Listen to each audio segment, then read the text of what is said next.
सबसे पहले उसी से गुफ्तगू का आगाज़ करते हैं कि नामूस रिसालत किस तरह से हम सब पे वाजिब है, उसके प्रोटोकॉल्स, उसके आदाब क्या हैं? बिस्मिल्लाह वस्सलातु वस्सलामु अला रसूलिल्लाह। ये बात यकीन कर लेनी है, हर एक शख्स के लिए लाजिम है कि रसूलुल्लाह सल्लल्लाहु अलैहि वसल्लम की ज़ात, वो बशर हैं, इंसान हैं, लेकिन वो आम इंसानों और बशरों जैसे नहीं हैं। उनकी ज़ात के अज़मत के तकाज़े बहुत बुलंदतर हैं। कुरान मजीद ने उनकी इज़्ज़त, उनकी नामूस ख़ुद सिखाई है, ख़ुद उसकी तालीमात अता फरमाई हैं।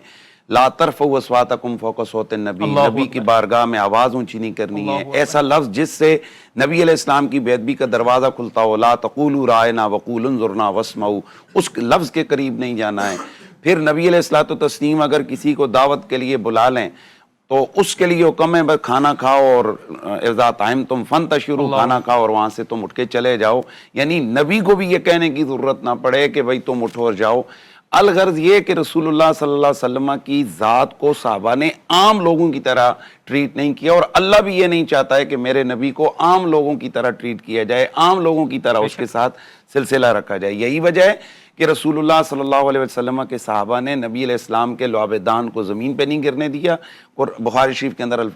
रिवायात मौजूद हैं कि मा तनख़्ख़म नबी नख़ाम इल्ला वक़अत फ़ी कफ़्फ़ि रजुलिन मिनहुम फ़दलका बिअजल्द वजह, हुज़ूर कोई खंगार थूक मुबारक फेंकते, वो नीचे नहीं गिरता, सहाबी उठाकर उसको चेहरे पे मार रहे थे। इज़ा तवज़्ज़अ नबी कादू यक़्ततिलूना अला वदुई, हुज़ूर वज़ू फरमाते तो उनके आज़ाए जिस्म वज़ू के साथ लगने वाला, मस होने वाला पानी उस सहाबा नीचे नहीं गिरने देते, उस पर लपक के पड़ जाते और उसको हासिल करके अपने जिस्म पे मलते। और फिर कुरान मजीद, कुरान रशीद ने इसीलिए यहाँ सख्ती के जो अल्फाज में इस्तेमाल किए, वह तो अज़्ज़िरू वह तो वक़्क़िरू वह तो सब्बिहू बुकरतम वसीला, कि मेरे नबी की ताज़ीम करो, तौक़ीर करो और उसमें मुबालगा करो। और ये वो ताज़ीम और तौक़ीर का मुबालगा क्या था? वो यही था जो रसूलुल्लाह के सहाबा ने किया कि उनके सामने सरों को झुका कर बैठते, का अन्ना अला रूसिम तुयूर, जैसे उनके सरों पर परिंदे बैठे हों। और फिर यही बात है कि गैरत ईमानी थी रसूलुल्लाह के सहाबा के ज़हनों में कि वो चूंकि नबी अलैहिस्सलाम की ज़ात को आम नहीं समझते थे, और वैसे भी रसूलुल्लाह की ज़ात आम नहीं है, उनकी हर बात वही इलाही है, उनका हर इशारा अल्लाह की हिकमत से खाली नहीं है, उनकी हाँ में खुदा की है, उनकी ना में खुदा की ना, उनका अमर खुदा का अमर, उनकी नहीं खुदा की नहीं, उनकी इताअत खुदा की इताअत, उनकी नाफरमानी खुदा की नाफरमानी, उनकी मोहब्बत अल्लाह की मोहब्बत, उनका जिक्र अल्लाह का जिक्र, उनकी नाफरमानी खुदा की नाफरमानी। इस वजह से अगर कोई शख्स उस ज़ाते पैगंबर के जो अजमत और नामूस और शान है उसमें हल्का फुल्का भी कमजोरी और कोताही करेगा तो उसके लिए भी अल्लाह के कुरान ने बड़ी सख्ती के साथ कवानीन जो है वो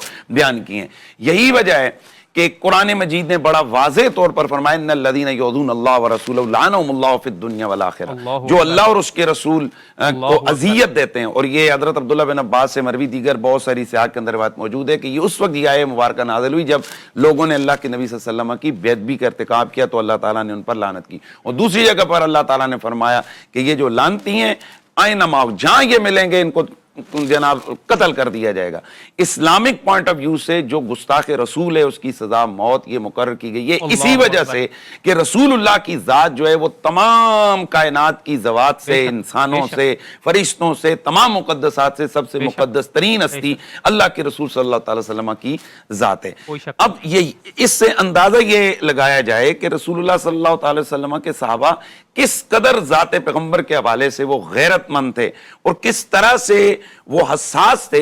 कि जिस वक्त अभी अबू सुफियान अभी इस्लाम कबूल नहीं किया था तो वो गए रसूलुल्लाह के घर में, उनकी बेटी है हज़रत सैयदा तय्यबा उम्मुल मोमिनीन हज़रत सैयदा उम्मे हबीबा रज़ियल्लाहु ताला अन्हा व सलामुल्लाह अलैहा। तो जैसे ही वो वहाँ पर पहुँचे तो उनकी बेटी है, बेटी तो वो बिस्तर रसूल पे बैठने लगे तो बेटी ने कहा रुकिए रुकिए रुकिए रुकिए,